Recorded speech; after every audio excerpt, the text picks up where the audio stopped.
Fight or Flight tahun 2025 membuka kisahnya dengan seorang mantan agen rahasia CIA Amerika yang ditugaskan menangkap seorang peretas legendaris alias The Ghost dalam penerbangan komersial. Namun setelah berhasil menemukan targetnya, ternyata dia punya misi mulia dan masa lalu kelam.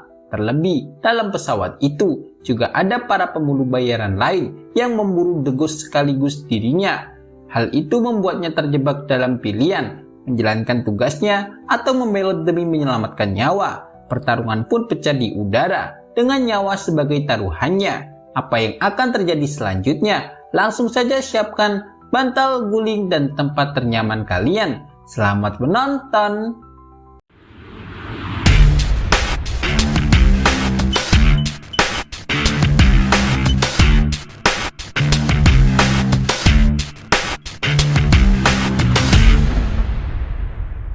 Film dibuka dengan adegan seorang agen CIA bernama Hunter yang murka kepada bawahannya atas insiden di Bangkok, Thailand. Dalam kejadian itu, seluruh mata-mata CIA yang bertugas tewas. Insiden ini diduga oleh The Ghost, peretas kelas atas yang lihai melumpuhkan lawan. Sayangnya, saat identitasnya dilacak, tak ditemukan informasi apapun. Hunter hanya bisa geleng-geleng kepala, takjub pada kecerdikan The Ghost yang mampu merancang segalanya dengan rapi tanpa terdeteksi. Hey, Hunter, this just came through 10 minutes ago. This happened 10 minutes ago? No, it came through 10 minutes ago. It seems to have happened.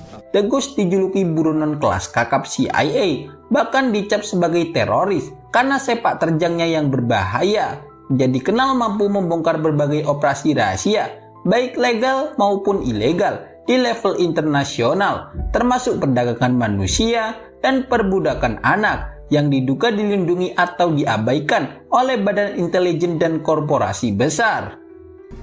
He's the boogeyman, completely off grid, absolutely fucking impossible to find.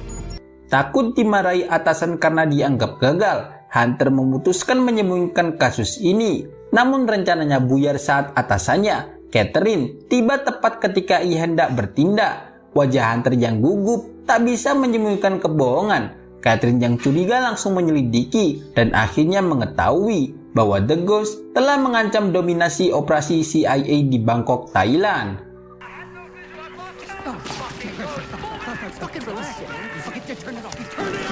Tanpa terlihat panik, Catherine mengeluarkan ponselnya dan menghubungi mantan anak buah sekaligus ex tentara bayaran yang kini sudah pensiun, yaitu Lucas. Saat itu, Lucas tengah bersantai berbaring sambil menenggak minuman keras. Konon, pria tangguh ini bisa menghabiskan 3 botol sehari tanpa merasa puyeng. Bahkan jika sedang ingin, lebih dari itu pun sanggup ia habiskan.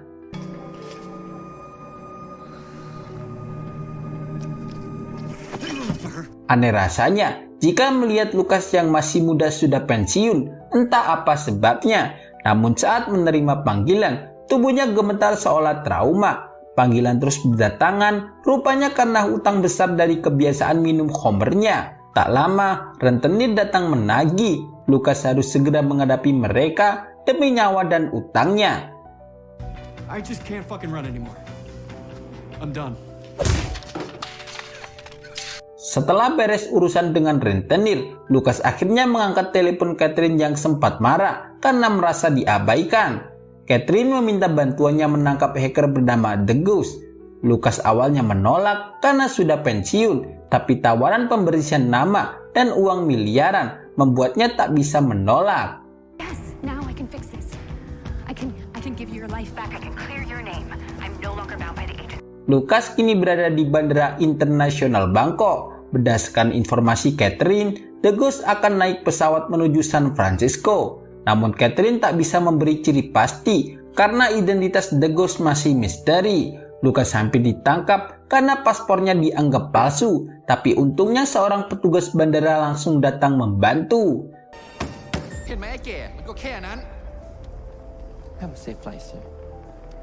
Menurut Catherine, The Ghost baru saja mengalami kerusuhan hingga membuatnya terluka. Jadi kemungkinan masih ada bekas luka yang segar. Ini jadi tantangan bagi Lucas untuk ekstra waspada saat memburunya di dalam pesawat.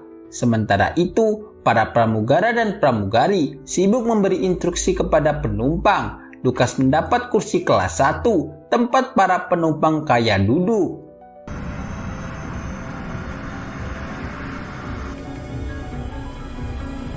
Kondisi di markas CIA muncul kabar mengejutkan. 70% penumpang pesawat Lucas ternyata berisi pemburu bayaran yang juga mengejar The Ghost. Itu artinya selama penerbangan, Lucas dikelilingi musuh yang tak bisa dipastikan sebagai lawan ataupun sekutu. Di kursi penumpang sebelah, Lucas bertemu dengan Cain, penari profesional asal Chile yang terbang ke San Francisco untuk tampil menari. Lucas tampak acuh, tapi Cain tak segan menunjukkan bakatnya, membuat Lucas sedikit terpukau karena jarang melihat hal seperti itu. Yo quiero que te sientas como yo. Tak lama, Lucas pamit ke toilet untuk memulai rencananya. Karena banyaknya penumpang, dia harus menunggu waktu tepat untuk menemukan target. Setelah kembali, Cain menawarinya Homer. Tak enak menolak. Lucas menerima tawaran itu sebagai penyegar di kala perjalanan yang panjang. Let's drink.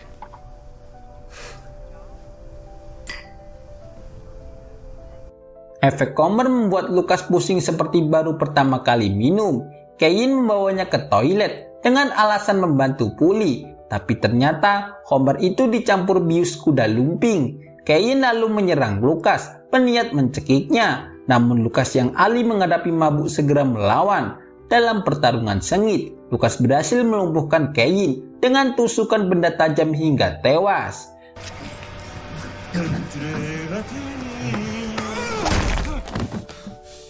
Sebelum melanjutkan aksi, Lucas meminum sabun cuci tangan agar bisa memuntahkan sisa bius yang ada. Ia lalu menyembunyikan jasad Cain di atas plafon toilet agar tidak dicurigai. Kegaduhan itu menarik perhatian para pramugari dan polisi udara yang bertugas menjaga keamanan pesawat. Lucas tak punya pilihan selain menghabisi polisi itu hingga tewas. Inside, both of you. Pramugari yang panik hendak melapor ke petugas lain, tapi Lucas segera menghentikannya. Ia mengaku sebagai agen CIA yang memburu hacker buronan, yakni The Ghost. Lucas memohon kerjasama demi kelancaran misi dan berjanji tidak akan menyakitinya. Meski belum yakin, Lucas segera memulai pengintaian mencari targetnya. He made you. Who are you? I'm FBI. Setelah mencari target, Lucas terkejut menemukan petugas lain telah tewas. Ia curiga ada pembunuh bayaran yang bersembunyi di pesawat. Tanpa disadari, ada orang lain yang mengawasi tak jauh dari tempat Lucas. Gerak-gerik gugup pramugari bernama Isa Mandal membuat Lucas semakin curiga dan yakin dialah pelakunya.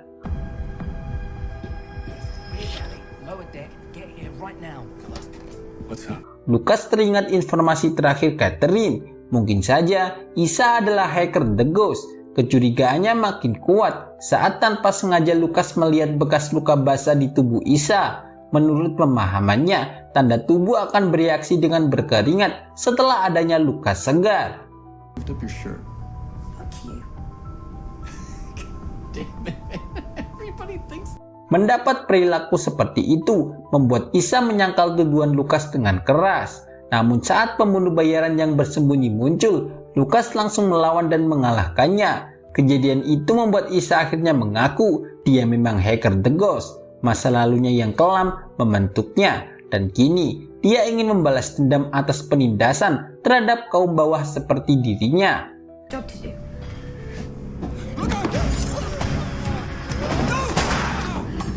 Lucas menegaskan ingin menangkap Isa hidup-hidup untuk dibawa ke markas CIA. Karena merasa berutang budi, Isa setuju bekerja sama dan mengingatkan bahwa 70% penumpang pesawat adalah pembunuh bayaran. Setelah merancang strategi, mereka pun berpencar. Lucas meminta izin pemimpin pesawat untuk melacak pembunuh bayaran demi keselamatan semua. Namun sebelum bertindak, serangan mendadak membuatnya terkejut.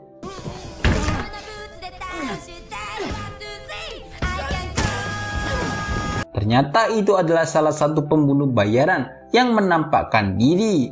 Seorang pembunuh bayaran wanita asal Jepang dengan pakaian tradisional yang datang menyerang brutal. Meski sempat kewalahan, Lucas berhasil mengalahkannya dengan memanfaatkan kelengahan musuh. Setelah menemukan foto dirinya di ponsel sang pembunuh, Lucas tersadar ternyata dialah target utama para pembunuh bayaran.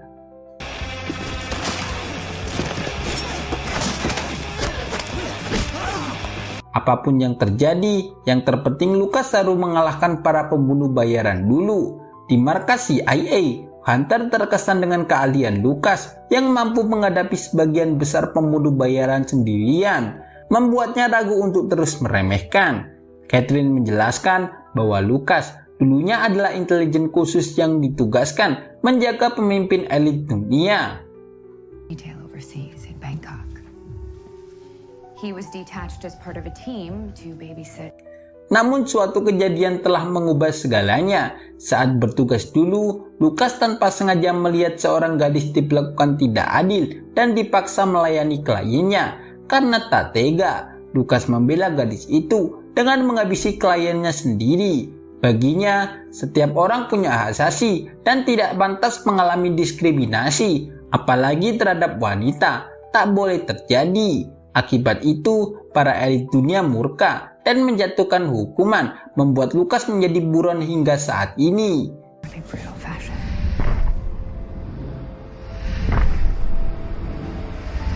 Terkesan dengan keberanian Lucas, Catherine menjadi satu-satunya yang memberinya perlindungan dengan melarikannya ke Bangkok, Thailand. Kini, menjadi target pembunuh bayaran bukanlah perkara mudah baginya. Meski trauma masa lalu selalu menghantui, Lucas tetap teguh membela kebenaran. Berhadapan dengan 70% penumpang pembunuh bayaran, ia tak goyah dan pelan mengalahkan mereka meski terluka dalam pertarungan.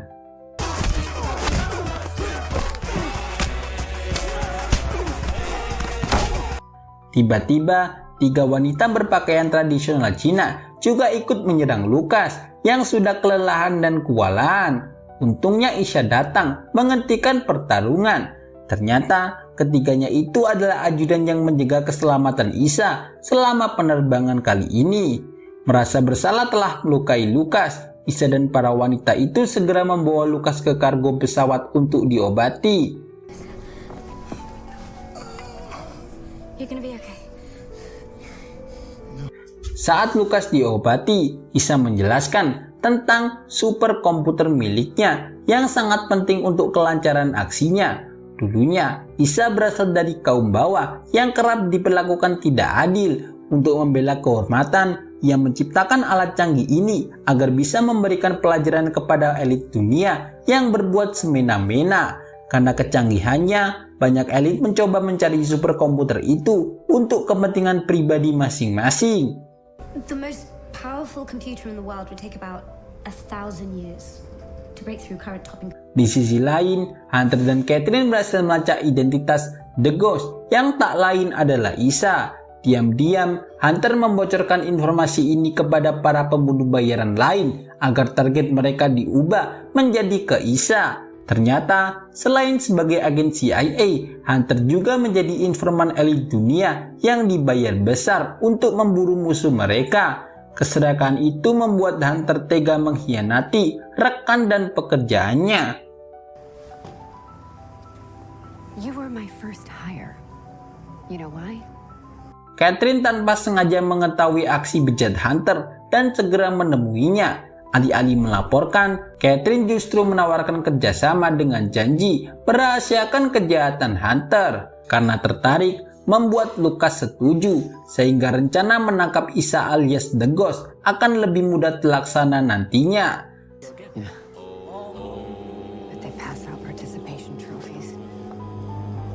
Sementara itu, para wanita cemas karena Lucas tak kunjung pulih.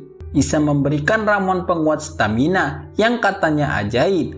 Setelah meminumnya, Lucas jadi lebih energik dan siap melawan musuh. Namun ramuan itu sebenarnya adalah obat reptil berdosis tinggi yang bisa membunuhnya jika imun tubuhnya tidak kuat. The economy cabin is the box. You come from the front. I come from the back. Kini, para pembunuh bayaran sedang berusaha menobrak pintu kargo untuk menangkap Lisa. Ketika ajudan Isa tak tinggal diam dan segera melawan mereka. Namun padangan kunang-kunang yang terasa seperti kupu-kupu, penuh warna dan kegembiraan, membuat niatnya semakin kuat. Ternyata halusinasi yang dialami Lucas adalah efek dari ramuan ajaib tadi. Beruntung imun tubuhnya kuat sehingga ramuan itu berubah jadi energi positif yang membuatnya semakin kuat.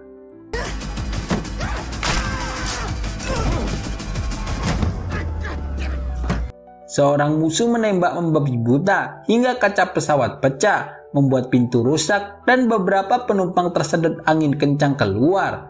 Musuh itu juga berhasil ke ruang kendali dan membunuh si pilot. Isa tak tinggal diam, memberikannya gergaji agar bisa melawan.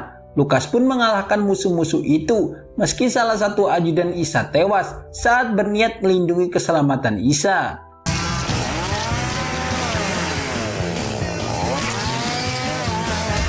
Tanpa berpikir lama, Isa langsung mengambil alih kendali pesawat, didampingi Lucas yang tampak kelelahan setelah bertarung. Di bandara sendiri, Hunter dan Catherine tampak santai, yakin Lucas dan Isa sudah masuk jebakan mereka. Namun tiba-tiba, sinyal pesawat yang dipantau menghilang. Hunter sempat panik, lalu berusaha menenangkan Catherine. Here, it's probably the fog. Catherine sendiri berusaha menghubungi Lucas untuk menanyakan kondisinya dan meminta segera mendarat. Namun efek ramuan ajaib yang masih membuat Lucas sedikit linglung dan dengan arahan Isa membuatnya mengatakan tidak alias menolak. Hal itu membuat Catherine marah karena Lucas mematikan teleponnya secara sepihak. Karena kesal, Catherine memutuskan pergi dan tanpa ragu menembak Hunter tepat di kepala sebagai bentuk kekesalannya. Do you have it or not? No, I haven't seen anything like that. Beberapa hari kemudian, Lucas terbangun di tempat asing dengan tubuh yang sudah diobati dan kesadaran mulai pulih. Kehadiran Isa membuatnya bingung.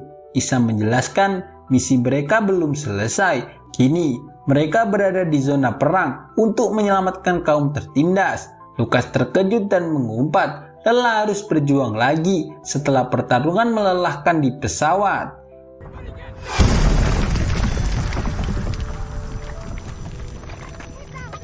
Tamat, itulah akhir dari film Fight or Flight tahun 2025. Secara keseluruhan, film ini mengajarkan bahwa kita harus berani membela yang benar meskipun harus melawan aturan atau kekuasaan yang salah. Pilihan yang kita ambil itu akan menentukan siapa kita sebenarnya. Saksikan alur cerita seru menarik lainnya. Tulis komentar di bawah untuk request film atau ide lainnya. Jangan lupa like jempolnya, komen, subscribe, and share. Sampai jumpa di video selanjutnya. Dadah!